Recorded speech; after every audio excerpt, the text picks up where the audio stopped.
All right, and you are ready to go. Okay, cool. Hey guys, welcome to Dwarvenkegger. I'm sitting here with Ty, tabletop furry. Okay, I've always wanted to interview a furry, and what better opportunity than at Gen Con? How you doing? I'm doing all right. How you guys doing? Pretty good, pretty good. Pretty great. First question, is it hot in there? A little bit. It's not as bad as you might think, but when it's 90 degrees out, it gets a little toasty. Yeah, absolutely. Did they make like AC units or something like that you could rock in there? Some of the heads are actually pretty impressive. They'll have full fan and cooling systems in No them. way. Nuts. Yeah, a lot of them like will put LEDs and things like that. It's just a simple bit. Like I said, I mostly just I try to keep cool by moving faster. I like it. I like it. So what can you tell us about, like, if you had to describe the furry, what a furry was and like the community and like to somebody who just had no idea, how would you do that? Well, there's a lot of misconception that the furry community is all about some sort of sexual fetish.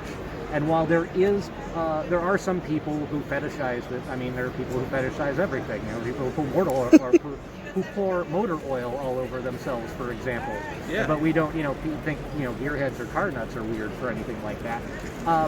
It's mostly people who find, for some reason or another, identify with some sort of animal and want to take it to the next step. Dress up, play act a little bit. For a lot of people, it's about making other people smile. For some, it's reclaiming a sense of self and identity. There's a large cross-section of LGBTQ plus identifying within the community. Okay. It's also a very welcoming and very generous community. Do you think that's like some of the crossover appeal to the LGBTQ plus community? Is that it's a very inclusive? Certainly. I mean, when you have a giant fox sitting next to a corgi, sitting next to a dragon, and they're all just having coffee or a beer or whatever, it's kind of hard to be judgmental about looks and who somebody is. You kind of can learn to take things at face value and just understand people for what they are. Yeah, no, definitely. How much money have you put into your furry costume? This suit, I am actually very, very fortunate. I was able to pick up most of the pieces secondhand at a very good deal.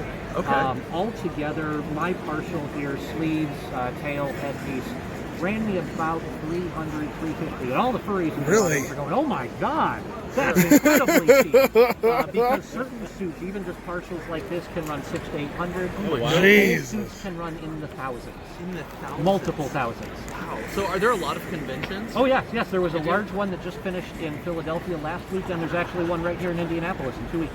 That's crazy. That's crazy. So walk me through what you're going to see at a furry convention. A lot of artwork, a lot of people dressed some variation of this, a lot of dancing, depending on which convention you go to, probably a lot of booze.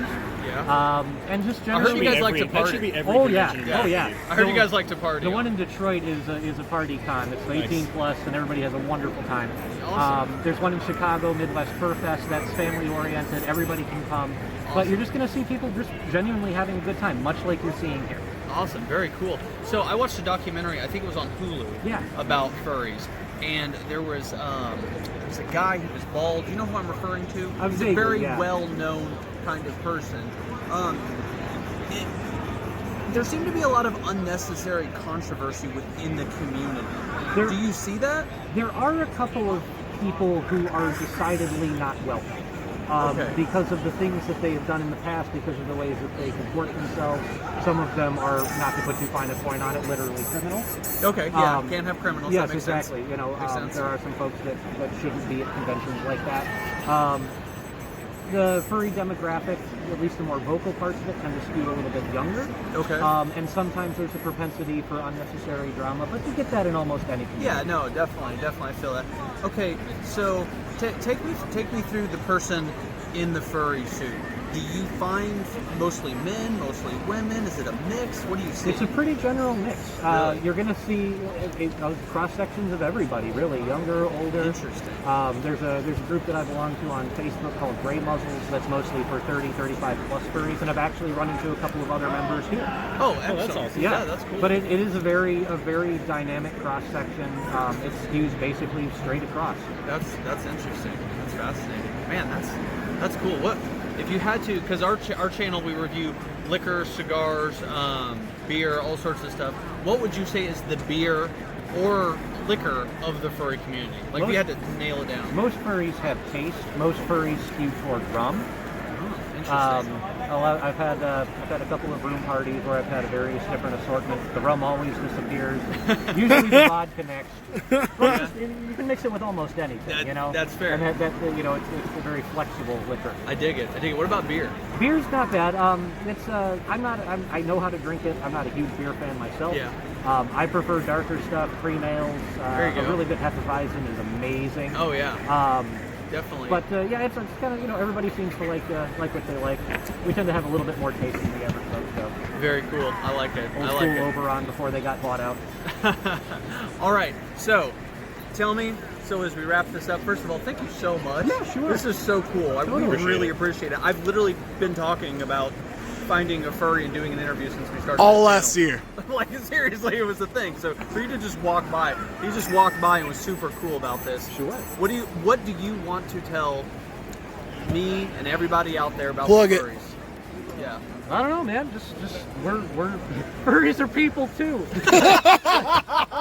No, but we get it. It's kind of. I'm dressed like a giant fox, for Christ's sake. I get it. I want to invite a couple of stares, maybe a little bit of hate, but at the end of the day, if I have one thing to really convey, is we're just a fandom like anything else. There's a lot of misunderstanding, a lot of misconception, and just try to put that aside and just kind of take us for what we are. Yeah, like maybe talk to one for once. Yeah, I mean, yeah. Seriously, this has been a lot. lot of fun. Thank you so much. Not a problem. I really appreciate it. I really appreciate it. Thank you so much. Thank you. All right. Hug a furry.